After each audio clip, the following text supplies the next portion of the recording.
Jean-Philippe Omotunde, spécialiste des humanités classiques africaines, enseignant à l'Institut d'histoire à Niger, est un habitué des interventions publiques, notamment auprès des jeunes.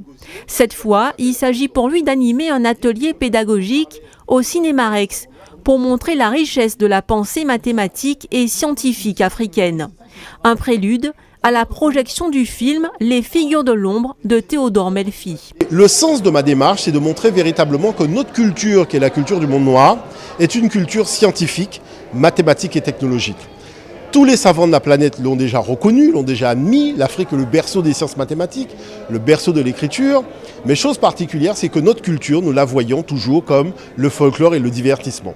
Alors l'enjeu de ma démarche, c'est comment arriver à faire comprendre, vous voyez, au monde noir, que cette culture-là, elle est profondément scientifique.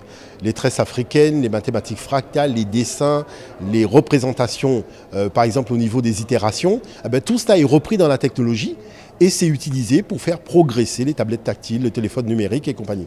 Un exposé ludique et interactif organisé en collaboration avec le Cinémarex dans le cadre de ces séances scolaires. Le principe, permettre à des établissements de venir le matin voir un film à un tarif réduit de moitié.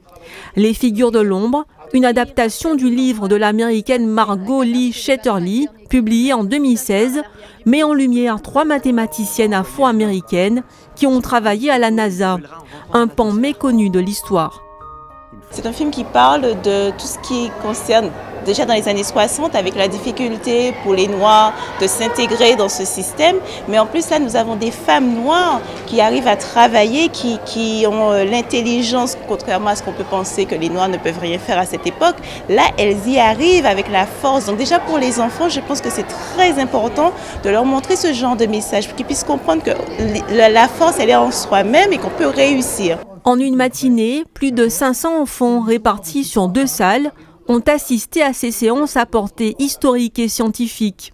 Une sortie qui s'inscrit dans une vraie démarche pédagogique pour les enseignants qui ont ainsi l'occasion d'adapter leur programme. On a souvent eu des informations venant principalement de l'Occident et aussi du monde de l'Europe en particulier.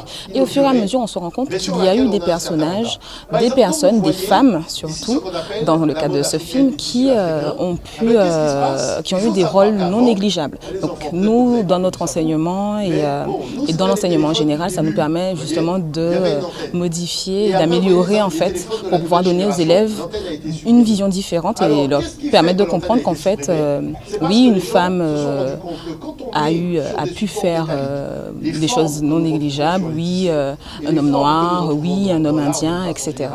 Le temps de la projection de ce long métrage, le public est aussi invité à découvrir l'exposition Inventeurs et découvertes du monde noir proposée par l'Institut d'histoire à Niger, installé en Guadeloupe depuis 2012.